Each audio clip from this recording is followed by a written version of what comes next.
Yesaya 2 ayat 1 sampai dengan ayat 5, demikian firman Tuhan. Firman yang dinyatakan kepada Yesaya bin Amos tentang Yehuda dan Yerusalem akan terjadi pada hari-hari yang terakhir. Gunung tempat rumah Tuhan akan berdiri tegak di hulu gunung-gunung dan menjulang tinggi di atas bukit-bukit. Segala bangsa akan berduyun-duyun ke sana, dan banyak suku bangsa akan pergi serta berkata, mari kita naik ke gunung Tuhan, ke rumah Al-Yakub, supaya ia mengajar kita tentang jalan-jalan, dan supaya kita berjalan menempuh.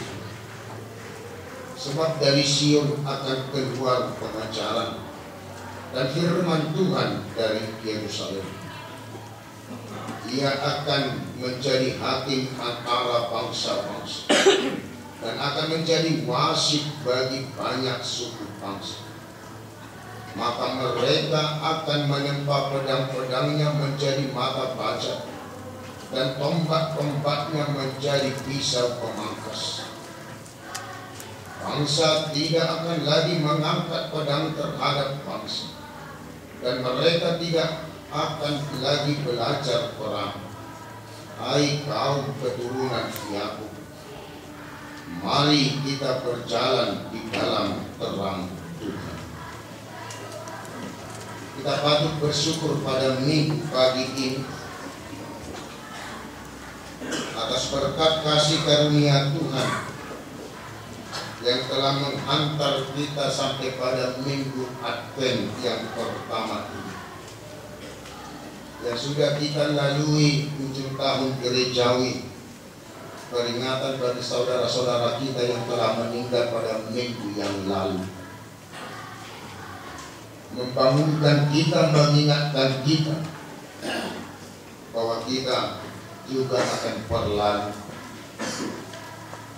Kapan? Yang menjadi selalu pertanyaan bagi kita, tetapi saatnya pasti akan terjadi, dan kita akan meninggalkan dunia ini. Karena itu kita patut bersyukur kalau Tuhan menghantar kita sampai pada Advent yang pertama ini. Karena itu saya mau katakan, selamat tahun baru gerejawi. Kita harus lalui 4 kali minggu-minggu Advent. Jangan hanya melalui saja, tetapi apa yang mau dituntut dari kita yang memasuki Advent pertama sampai dengan Advent yang keempat. Apakah hanya sekedar penantian? Apakah hanya sekedar menunggu? Tetapi perlu kita mengenal, mengingat kembali, mengulas kembali karya-karya perbuatan Allah yang besar. Dari awal penciptaan Allah, bagaimana Allah menciptakan, bagaimana Allah memelihara. Tetapi setelah Allah ciptakan bumi ini, bagaimana manusia yang diciptakan Allah mengelola bumi ini. Bagaimana manusia yang diciptakan Allah, apakah memang benar-benar manusia itu yang merajai dan berkuasa atas dunia ini, atau menundukkan dunia ini, atau sebaliknya? Bisa jadi Bapak Ibu Saudara-saudari, oleh karena kepintaran, karena banyak ahli-ahli pikir, tidak ada gunanya untuk bertuhan, bahkan mau menjadi ateis. Sekarang selalu kita dengar bagaimana orang-orang yang di Eropa tidak perlu lagi datang ke gereja katanya.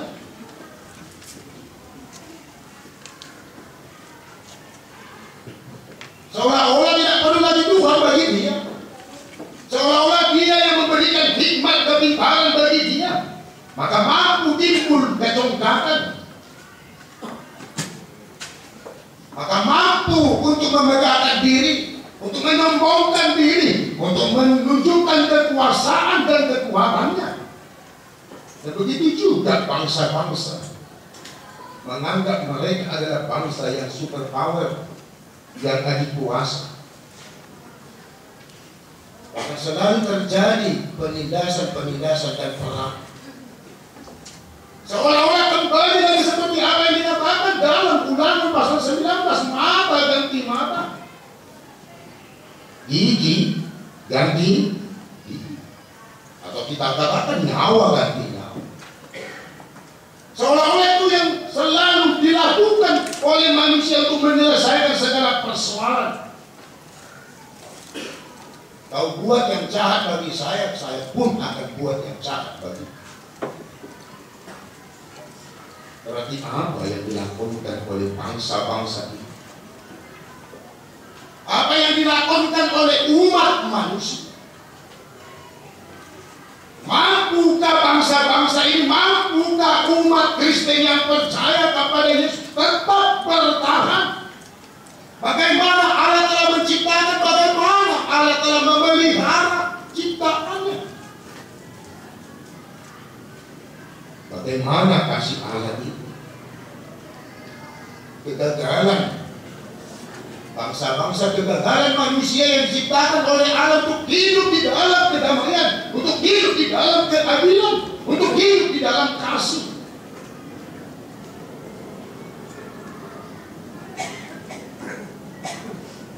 Itu yang perlu kita ingat, kita ulas melalui Advent ini.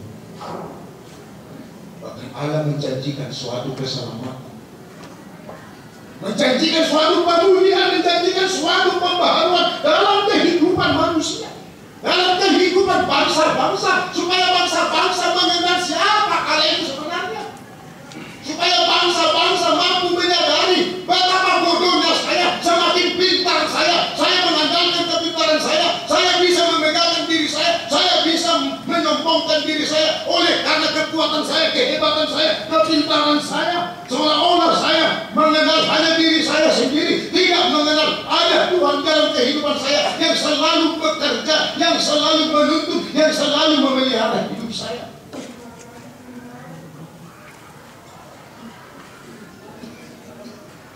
Perlu kita kaji ulang, Bapak Ibu Saudara-saudara.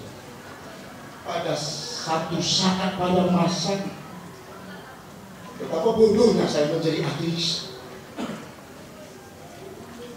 Betapa bodohnya saya menyadarkan Tuhan dalam kehidupan saya.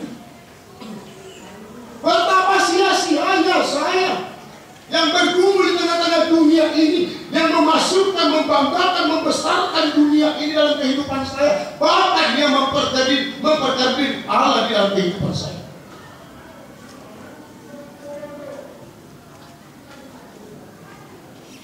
Ini harus kita pikirkan dan kita renungkan dalam kehidupan ini. Bangsa-bangsa yang demikian akan menyesal pada masa.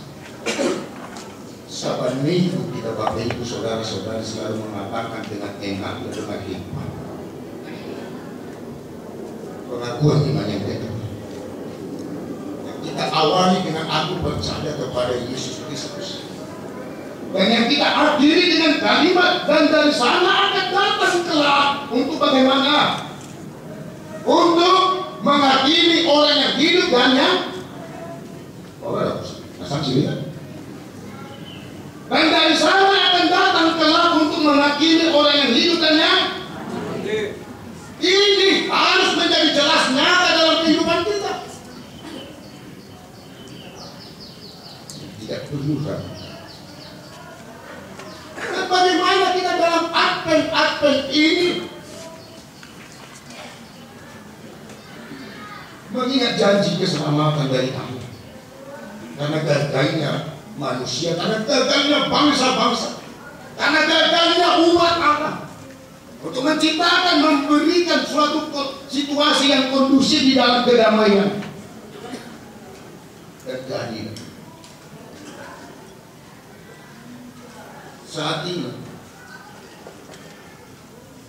kejahatan, dosa, kelaliman, penindasan, ketidakadilan, penganiayaan semakin merajalela, bahkan seolah-olah menjadi legal. Ini buktinya dunia ini. Dosa, kejahatan, kelaliman, kekerasan, kekejaman, penindasan dan penganiayaan semakin merajalela, seolah-olah itu menjadi legal bagi manusia, menjadi legal bagi bangsa-bangsa. Tidak peduli siapa lu, siapa gue. Itu saja. Tidak ada perasaan yang merasakan, yang menyadari bahwa Tuhan hadir dalam kehidupan. Yang ironis, bukan kedamaian, bukan keadilan, bukan kebenaran, bukan kasih. Yang semakin menggejolak, yang semakin membara dalam kehidupan manusia, dalam kehidupan bangsa-bangsa. Saya menyadap, begitu. Dan akhirnya ancam mengancam tidak akan bekerja sama. Dan itu bangsa. Kau kuat, saya pun kuat. Kau hebat, saya pun hebat. Kau pintar, saya pun pintar. Kau pandai, saya pun pandai. Kau berkuasa, saya pun berkuasa.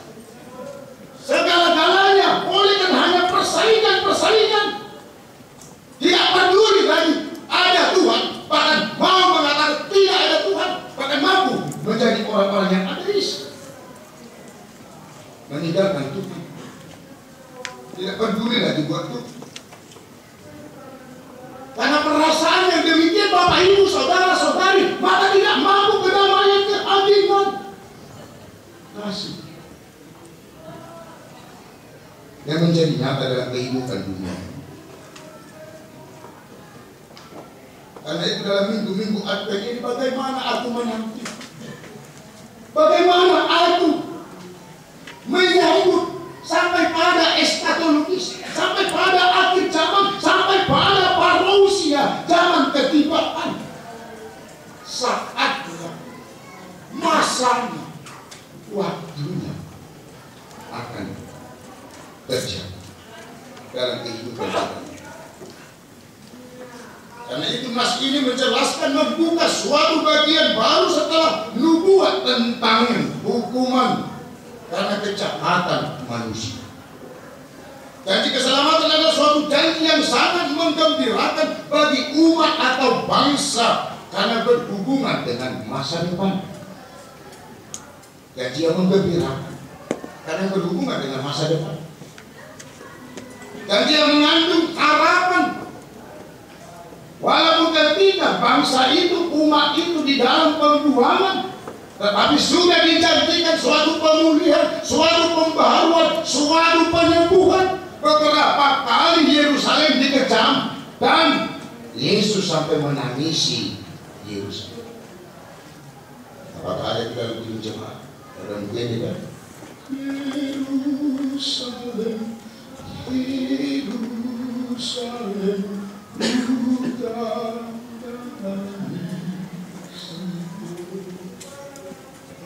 kenapa Yesus menangis Yerusalem?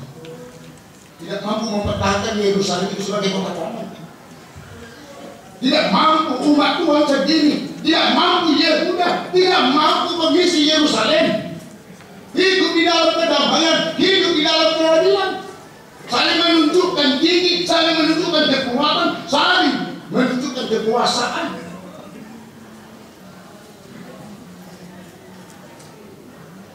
Tidak mampu menunjukkan dan bersikap kedamaian.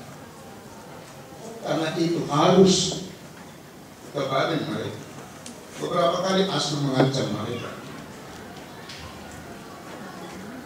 Karena itu dibuatkan kehancuran dan pembuangan umat itu ke Babel. Karena itu adalah kabar yang sangat menyedihkan oleh karena dosa dan kejahatan bangsa. Sekarang melalui nas Yesaya 2 ini, kabar eskatologis pada akhirnya akan mulai suatu zaman damai dan sejahtera dengan gunung Sion atau Yerusalem sebagai pusat dunia, suatu pusat atau menjadi benteng, suatu perlindungan bagi bangsa Allah, suatu pusat persekutuan, suatu pusat terciptanya masyarakat yang utuh, menjadi pusat persekutuan umat dengan Allah. Karena itu pada hari yang terakhir katanya di sini, bangsa-bangsa akan datang berduyun-duyun untuk mendengar petunjuk-petunjuk Tuhan serta menurutinya. Zaman keselamatan tidak akan terwujud begitu saja. Keselamatan tidak akan terjadi begitu saja. Keselamatan tidak akan datang begitu saja. Tuhan juga akan menghukum bangsa-bangsa. Keselamatan akan dianugerahkan kepada orang yang mau berjalan di jalan Tuhan. Keselamatan disediakan, keselamatan diberikan kepada orang-orang yang mau menerima pengajaran, petunjuk, dan yang berjalan di jalan Tuhan. Itu harus digarisbawahi dalam kehidupan kita. Bukti daripada kepercayaan kita kepada Allah.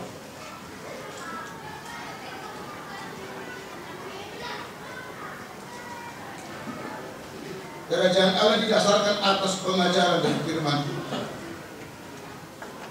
Pada hari-hari yang terakhir adalah suatu ungkapan eskatologis yang menunjuk kepada suatu zaman yang mengakhiri zaman penderitaan dan membuka suatu zaman baru yang penuh dengan kegembiraan. Kalau ada janji keselamatan dalam hidup saya, tentu saya akan bersukacita, tentu saya akan bergembira. Oleh karena janji itu aja. Dan itu menjadi penghiburan bagi saya. Hanya janji itu menjadi pengharapan bagi saya yang menghantar hidup saya menjadi manusia atau orang Kristen yang kuat untuk sampai kepada eskatologis. Apapun yang saya hadapi selama di dunia ini tidak akan mampu menggoyahkan kekuatan saya, pengharapan saya kepada suatu zaman damai, kepada suatu zaman pembaruan, kepada suatu keselamatan, kepada suatu kehidupan.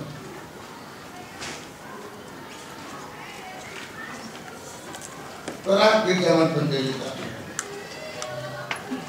dan akan dimulai suatu zaman baru yang penuh dengan kegembiraan. Berakhir zaman pembuangan serta dimulainya zaman mesianis. Ungkapan pada hari-hari terakhir sama dengan ungkapan hari Tuhan. Hari Tuhan itu adalah suatu saat masa di mana Allah akan bertindak, di mana Allah akan berbuat, di mana Allah sendiri yang akan memulihkan, di mana Allah sendiri yang akan memperbaharui. Allah sendiri yang mengambil tindakan sehingga secara manusia dan bumi akan memenuhi kehendaknya. Tindakan Tuhan mencakup dua hal: hukuman bagi orang yang melawan Tuhan dan keselamatan bagi orang yang berjalan di jalan Tuhan dan yang selalu berseru-seru memanggil nama Tuhan.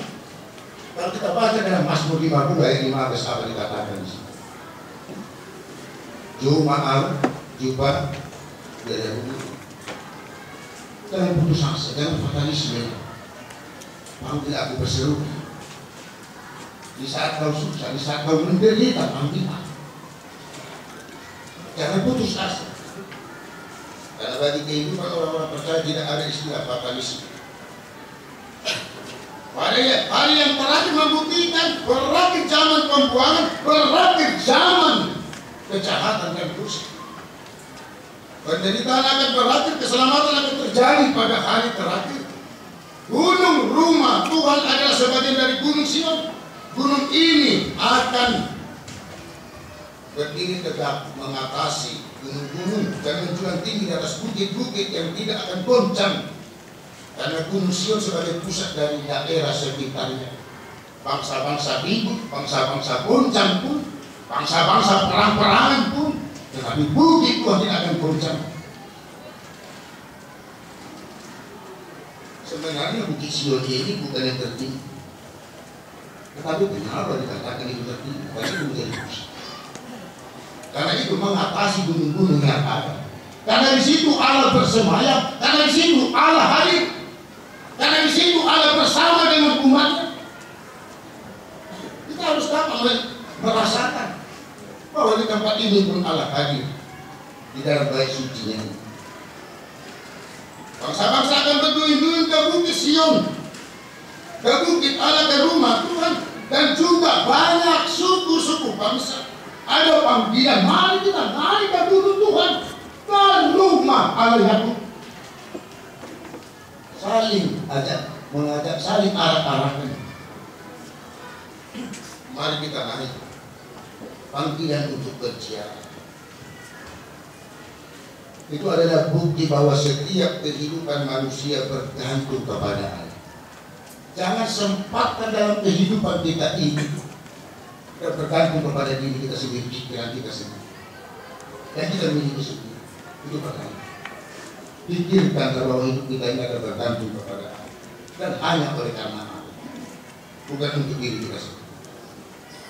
Kedatangan bangsa-bangsa, sungguh bangsa-bangsa adalah suatu pengakuan akan kuasa kekuatan Allah selaku hakim dan wasit. Allah akan menjadi hakim dan wasit. Bangsa-bangsa mendapat pengajaran petunjuk dari Allah. Bangsa-bangsa akan menerima firman Tuhan. Bangsa-bangsa akan berusaha untuk menempuhnya, untuk mencapainya, walaupun begitu sulit naik ke gunung Tuhan. Pada saat ini Bapak Ibu Saudara-saudari,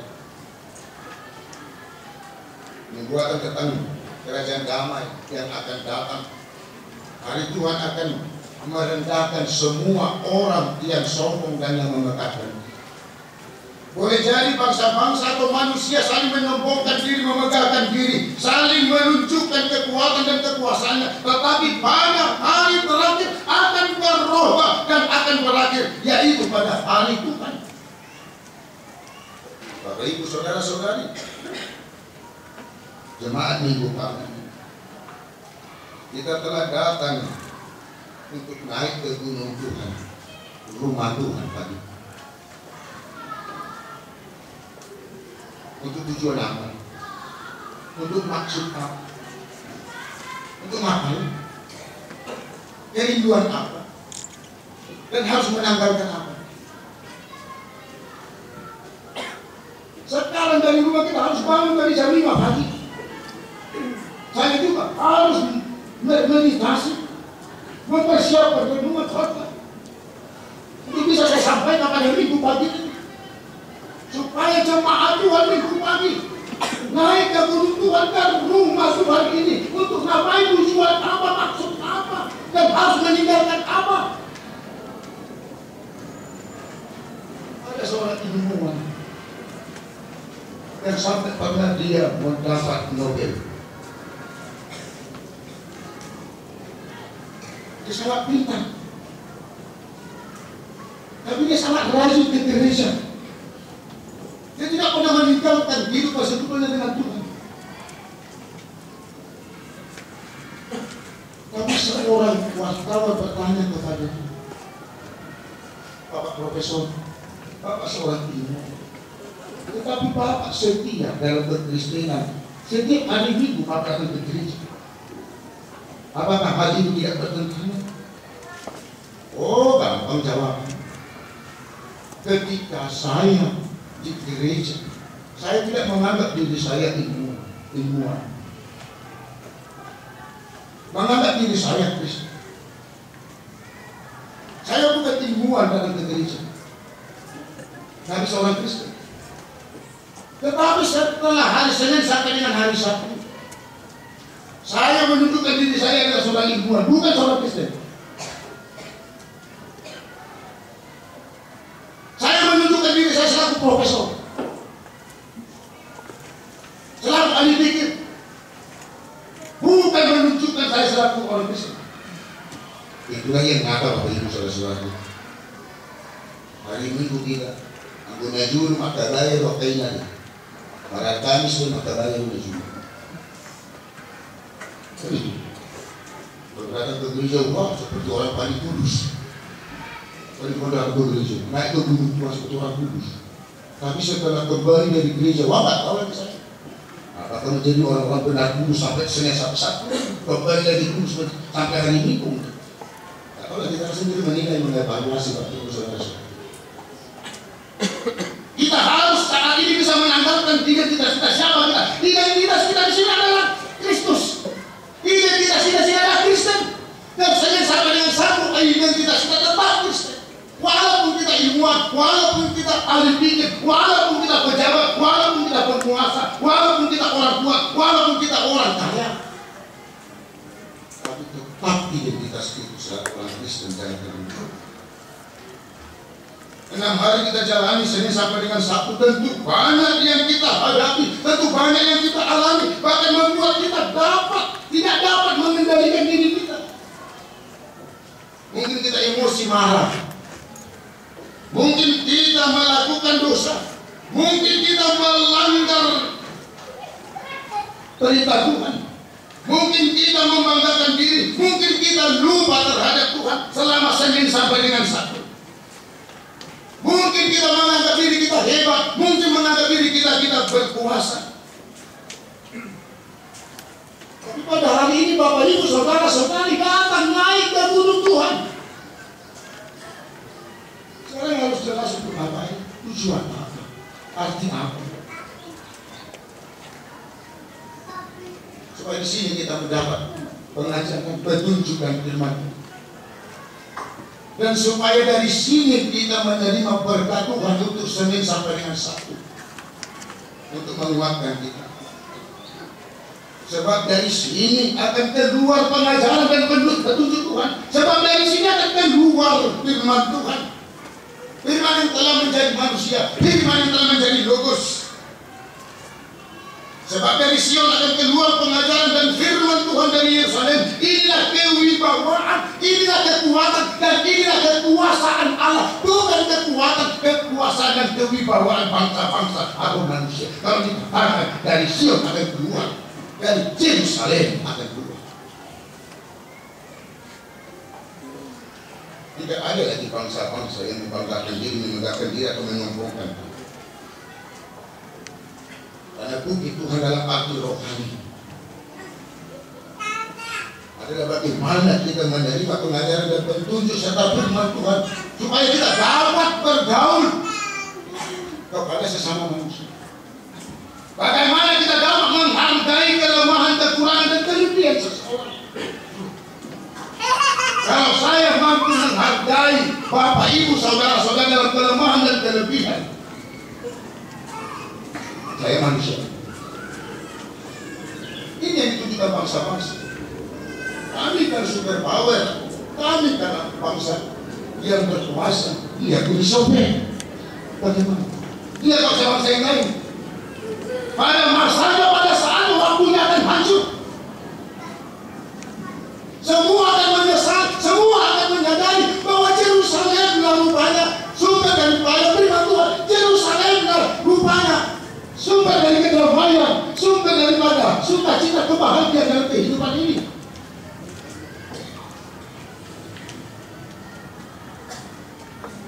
Hakim dan wasit, bangsa-bangsa menerima haknya dalam kedamaian dan keadilan.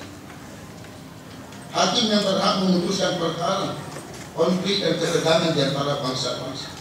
Wasit yang mengambil keputusan demi untuk mengakhiri perselisihan dan perkelahian. Bangsa-bangsa yang mengandalkan kekuatan, kuasa, perang, kekuasaan, pedang, tombak akan tunduk pada kekuasaan dan kekuatan Allah. Mengajukan diri kepada Allah serta mengakui bahwa Yerusalem terletak sumber keberadaan mereka. Dan kita selalu mengaku dan menyadari gereja menjadi sumber kedamaian bagi saya, keadilan, sumber kebaikan bagi saya, sumber berkat bagi saya. Kalau dalam aturan gereja itu mendirikan gereja di atas diingatkan dan tinggi, artinya di tempat yang tinggi supaya orang lihat gereja, supaya orang melihat salib. Ya itulah saya rasa ya. Saya repot ingin membuat gereja di lantai 2. Seperti bagaimana waktu di lantai kembali kami membuat gereja di lantai 2 supaya tinggi, mengatasi segala sesuatu, untuk mengatasi kemegahan, kesombongan orang, untuk mengatasi kekuatan dan kekuasaan bangsa-bangsa dan negara. Karena itu kita pandai-pandailah kita Bapak Ibu Saudara-saudara, bagaimana menyampaikan apa yang bisa kita sampaikan untuk pembangunan gereja ini. Sabar juga. Karena ini kita rencanakan sesuai dengan keputusan tanggal 30 Agustus, bulan Mei harus selesai. Karena kita putuskan tetapkan bulan Mei tahun 2014 ini selesai. Karena itu Bapak Ibu Saudara, saya mengajak Bapak Ibu Saudara-saudara untuk melaksanakan keputusan itu. Pada hari yang terakhir bulan Mei, pembangunan HKBP Serpong selesai. Sebagaimana dimaksud pada hari yang terakhir, ada masa, ada waktu, ada saat. Semua berlaku. Semua pergumulan kita untuk membangun gereja ini berlaku. Semua kelelahan panitia pembangunan berlaku. Untuk memikirkan, memfokuskan pembangunan ini. Karena semua ada jawaban.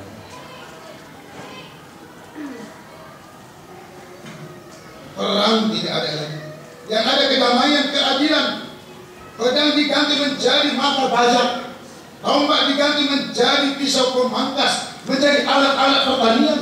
Tidak lagi mengangkat pedangnya, tidak lagi mengangkat tombaknya, tetapi menciptakan suatu kedamaian dan keadilan selaku umat Tuhan yang menyadari kuasa dan kekuatan Tuhan, yang harus tunduk kepada kuasa dan kekuatan Tuhan, dan menyadari bahwa perang, kekerasan, kekejaman bukan untuk menyelesaikan konflik, tetapi kedamaian dan keadilan. Secara konkret, Bapak Ibu Saudara-saudara, menyatakan bahwa akan berakhir ancaman perang dari pihak kuasa-kuasa besar seperti Asyur buat Yerusalem. Berakhir juga setiap bentuk penindasan dan imperialisme di Yerusalem. Berakhir juga eksploitasi dari pihak orang kaya terhadap pihak orang miskin. Tadi dari nas itu dikatakan, hai seluruh bangsa, hai seluruh umat, hai seluruh manusia, melalui kata Yakub itu mewakili umat Tuhan. Yerusalem mewakili semua warganya, seluruh Yehuda, seluruh Israel, dan seluruh umat Tuhan. Diserukan, marilah, mari berjalan di jalan terang Tuhan. Mana jalan terang Tuhan? Ada di kebaikan, keadilan, dan kebenaran.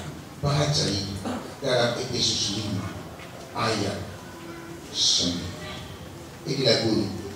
Rumah kita pun bisa menjadi gunung Tuhan, bisa menjadi Sion, bisa menjadi pusat pengajaran, bisa menjadi pusat petunjuk, bisa menjadi pusat firman Tuhan. Rumah kita. Karena itu tidak ada lagi seorang bapak mengatakan, saya yang paling tinggi dan berkuasa di sini terhadap istrinya. Kan bodoh itu. Seorang bapak bodoh. Kalau dia katakan saya yang berkuasa di sini, saya bapak. Jangan macam-macam kau, bapak istri. Itu kebodohan. Oh, saya kan istri. Kalau ada lagi saya yang berkuasa. Dan itu menjadi konflik antara keluarga. Tidak menjadi saudara. Menjadi tempat ketidaksetiaan. Yerusalem pun demikian dibuat oleh bangsa itu. Menjadi tempat ketidaksetiaan, menjadi tempat pendurhakaan, menjadi tempat pengkhianatan terhadap Allah. Bukan lagi menjadi Yerusalem, bukan menjadi Sion. Rumah-rumah tangga Kristen pun banyak yang demikian. Saya menganggarkan kalau seorang bapak angkat jauh di depan istri bagaimana? Kalau seorang istri angkat jauh di depan suaminya bagaimana? Kalau anak-anak angkat jauh di depan orang tua bagaimana? Karena itu rumah tangga kita, keluarga lepas keluarga, jemaat HKBP Serpong harus menjadi Sion, menjadi Yerusalem, menjadi pusat petunjuk dan pengajaran dan firman Tuhan, supaya tidak banyak keadilan tercipta dalam kehidupan kita. Amin. Amin. Kita berdoa. Terima kasih atas sapaan firman bagi kami semua. Bahwa kami sungguh percaya Engkau Mesias yang datang dari Allah menjadi Shalom, damai bagi kami, dan menjadi Raja kami, dan menjadi hakim dan wasit bagi kami. Pada hari yang terakhir Tuhan, hari Tuhan eskatologis Paulus, akan ada saatnya, waktunya, masanya. Karena itu Tuhan kuatkan kami untuk datang ke dunia, ke rumah Tuhan, untuk menerima pengajaran petunjuk dan firman Tuhan, agar shalom, damai, keadilan, kasih semakin nyata di dalam kehidupan, supaya kejahatan, dosa, kelaliman, kekerasan, kekejaman tiada dapat dalam kehidupan kami, tetapi damai, keadilan yang daripada Tuhan terjadi dalam kehidupan kami. Kuatkan kami melalui Roh Kudus seluruh jemaat-Mu supaya menjadi berkat bagi sekitar, supaya menjadi berkat di tengah-tengah gereja ini, dapat mensukseskan menyelesaikan pembangunan ini bersama dengan panitia pembangunan, dapat memberikan persembahan yang terbaik di tengah-tengah gereja ini, terlebih dalam bentuk natural untuk mensukseskan perayaan Natal dan Tahun Baru untuk 2013 dan 2014 ini bersama dengan panitia Natal. Kasihani kami Tuhan, karena kami selalu menghadapi ancaman iman kami pada hari-hari kehidupan kami, di pekerjaan kami, dalam setiap aktivitas kami, dan dalam setiap rumah tangga kami. Karena itu Tuhan hadir dalam kehidupan kami, menjadi Raja Shalom bagi kami di tengah-tengah keluarga kami, supaya menjadi kemuliaan, menjadi Sion dan Yerusalem yang Tuhan banggakan hidup kami, keluarga kami, dan gereja-Mu yang ada di tengah-tengah dunia ini, yang Tuhan panggil, yang Tuhan dirikan untuk menyuarakan kedamaian, keadilan, dan kasih yang daripada Tuhan. Berkat kasih karunia Tuhan selalu Tuhan limpahkan bagi seluruh majelis gereja-Mu, keluarga dan anak-anak, dan seluruh warga jemaat-Mu, dari mulai anak-anak yang paling kecil sampai kepada yang paling tua, agar menjadi berkat kasih karunia, kekuatan, kesehatan, sukacita, hikmat, kebijaksanaan selalu menyertai, memenuhi kehidupan seluruh majelis gereja dan seluruh jemaat. Roh Tuhan yang bekerja dan hidup dalam kehidupan, dan Tuhan selalu memberkati segala pekerjaan aktivitas dari majelis gereja dan warga jemaat supaya menjadi berkat. Tuhan juga memberikan berkat kesembuhan, kekuatan bagi jemaat-Mu yang sakit, memberikan kekuatan bagi yang lemah, memberi penghiburan bagi jemaat-Mu yang dalam keadaan susah dan penderitaan. Ampunkan kami dari dosa dan kesalahan, dalam Yesus Kristus kami. Amin.